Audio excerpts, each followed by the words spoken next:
ಶುಕ್ಲಾಂಬರಧರಂ ವಿಷ್ಣುಂ ಶಶಿವರ್ಣಂ ಚತುರ್ಭುಜಂ ಪ್ರಸನ್ನವದನಂ ಧ್ಯಾಯೇತ್ ಸರ್ವವಿಘ್ನೋಪಶಾಂತಯೇ. ಶ್ರೀ ಗುರುಭ್ಯೋ ನಮಃ. ಹರಿ ಓಂ. ಆತ್ಮೀಯ ಕುಂಭರಾಶಿಯ ವೀಕ್ಷಕ ಬಂಧುಗಳಿಗೆ ಸ್ವಾಗತ ಸುಸ್ವಾಗತ. ಸೆಪ್ಟೆಂಬರ್ ತಿಂಗಳ ನಿಮ್ಮ ರಾಶಿ ಫಲಗಳನ್ನು ಹೇಳುತ್ತಾ, ನಿಮ್ಮ ರಾಶಿಯಲ್ಲೇ ಶುಭ ಬೆಳ್ಳಿ ಪಾದದಿಂದ ಇರುವಂಥ ರಾಶಿ ಅಧಿಪತಿ ಶನಿಗ್ರಹ ಸ್ವಲ್ಪ ವಕ್ರಿಯಾಗಿದ್ದು 12ನೇ ಸ್ಥಾನವನ್ನು 12ನೇ ರಾಶಿಯಾದಂಥ ಮಕರವನ್ನು ವೀಕ್ಷಿಸ್ತಿರೋದ್ರಿಂದ ನಿಮಗೆ ವಿದೇಶದಲ್ಲಿ ಉದ್ಯೋಗ ನಿರೀಕ್ಷೆಯಲ್ಲಿರುವಂತಹ ಇಂಜಿನಿಯರ್ ಡಾಕ್ಟರ್ಗಳು ಅವರಿಗೆ ಉದ್ಯೋಗದ ಅವಕಾಶಗಳು ಸಾಧ್ಯತೆ ಕಂಡುಬರುತ್ತದೆ.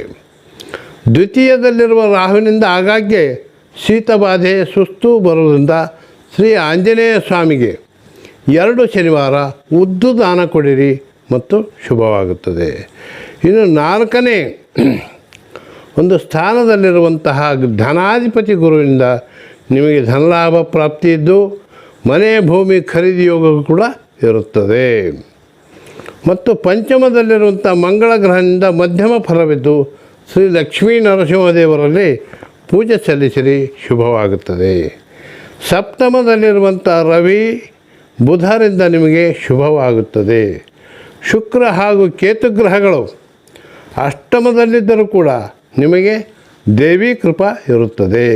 ದಿನಾಂಕ 18ರಂದು ನಿಮ್ಮ ರಾಜಯೋಗಕಾರಕನಾದಂಥ ಶುಕ್ರಗ್ರಹ ನಿಮ್ಮ ಒಂದು ಭಾಗ್ಯಸ್ಥಾನಕ್ಕೆ ಅಂದರೆ ತುಲಾರಾಶಿಗೆ ಬರುವುದರಿಂದ ನಿಮಗೆ ಅಪೂರ್ವ ಧನ ಲಾಭಗಳು ಇರುತ್ತವೆ. ನಿಮ್ಮ ಅದೃಷ್ಟದ ವಾರಗಳು ಗುರುವಾರ, ಶುಕ್ರವಾರ ಹಾಗೂ ಶನಿವಾರಗಳು ಇದ್ದು, ನಿಮ್ಮ ಅದೃಷ್ಟದ ಹರಳುಗಳು ಪುಷ್ಪರಾಗ ಹಾಗೂ ಇಂದ್ರನೀಲಮಣಿ ಶುಭಕರ ಇರುತ್ತದೆ. ದಿನಾಂಕ 7, 8, 9, 12, 13, 16, 17, 22, 23 ಹಾಗೂ 27ರಿಂದ 30ನೇ ದಿನಾಂಕಗಳು ನಿಮಗೆ ಶುಭ ದಿನಗಳು. ಸರ್ವೇ ಜನಾಃ ಸುಖಿನೋ ಭವಂತು. ಸಮಸ್ತ ಸನ್ಮಂಗಲಾನಿ ಭವಂತು.